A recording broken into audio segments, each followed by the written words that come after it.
শারদ মুখোপাধ্যায় স্বাস্থ্যমন্ত্রী, তিনিও আজ এসএসকেএম হাসপাতালে যান। কি বলেছেন তিনি শোনাবো।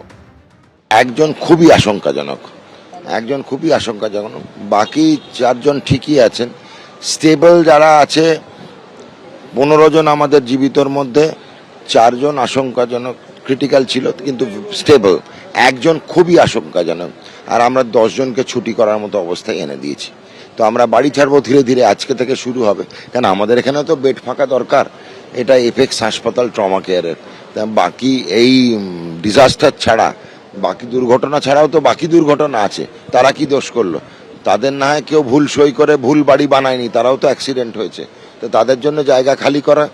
10 জন মতো আমরা ছুটি রেডি করে ফেলছি, বাড়ির লোকেলই এক এক করে ছাড়া হবে।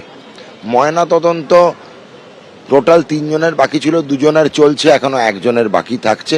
তার ইনকোয়েস্ট রিপোর্ট হলে সেটাও পেয়ে যাব। সুতরাং আমরা মৃতদেরও কিন্তু ধরে রাখার কোনো রকম প্রবন্ধা নেই আমাদের।